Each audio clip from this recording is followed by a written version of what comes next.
स्वागत है आपका अपने चैनल घोस्ट वर्ल्ड में।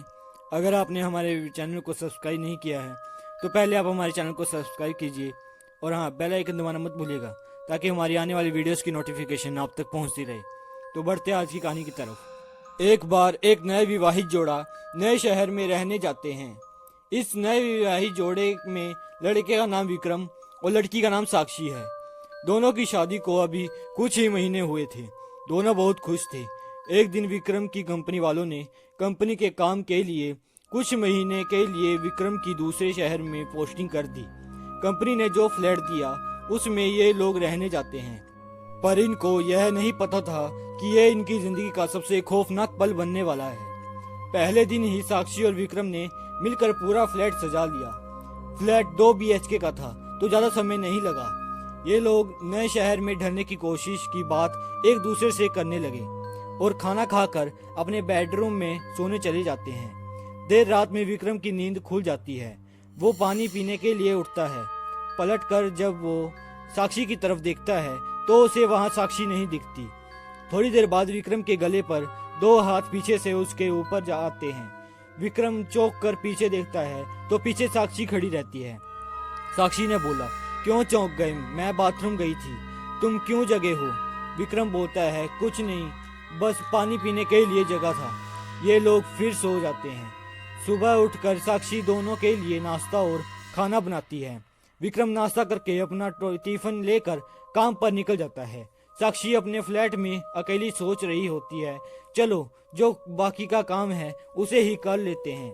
वो कपड़े धुलने के लिए वॉशिंग मशीन की तरफ जाती है, फिर मशीन में कपड़े धुलने के लिए डालकर वहां से चली जाती है। थोड़ी देर बाद वो वापस आती है तो देखती है कि कपड़े तो मशीन में है ही नहीं।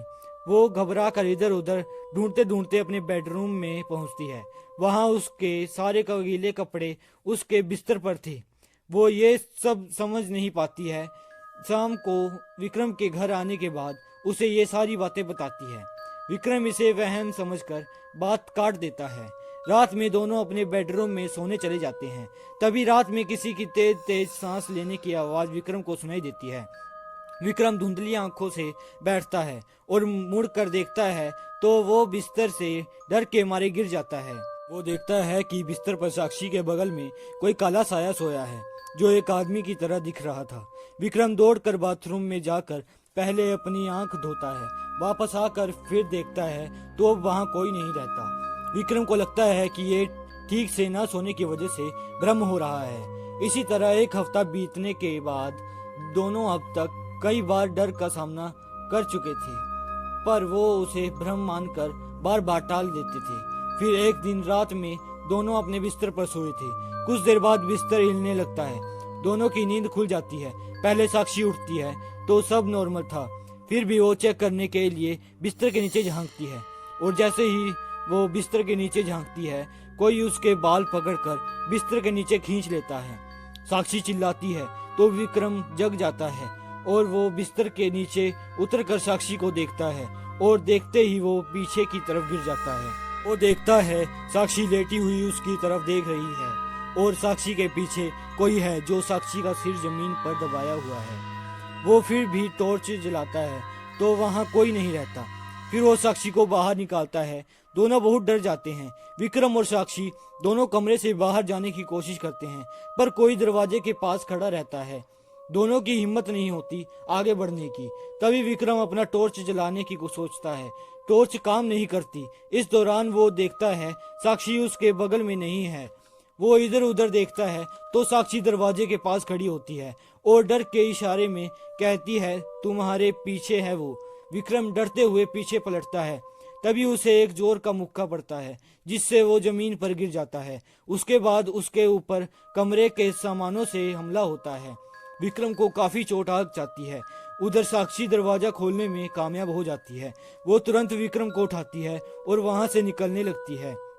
तभी दोनों को पीछे से एक जोर का धक्का लगता है जिससे वो सीधे फ्लैट के बाहर गिरते हैं। वो तुरंत ही लिफ्ट में चले जाते हैं और बिल्डिंग के बाहर पहुंचने के बाद देखते हैं कोई साया उनके फ्लैट की खिड़की पर खड़ा है। जो थोड़ी देर में गायब हो जाता है और फ्लैट की लाइट भी बंद हो जाती है। विक्रम और साक्षी इस बात को समझ चुके थे ये फ्लैट हाउंटेड है और वो दोनों दूसरे दिन मैनेजर को कहकर अपना सामान वहां से निकलवा लेते हैं और वो दोनों कहीं और रहने लग चले गए। पर यह हादसा आज भी उनकी रात की नींद उड़ा देता है। तो कैसी लगी आपको आज की ये कहानी? अगर अच्छी लगी हो तो वीडियो को लाइक करना मत भूलिएगा। तो मिलते हैं जल्दी ही नई वीडियो के साथ, तब तक के लिए जय हिंद।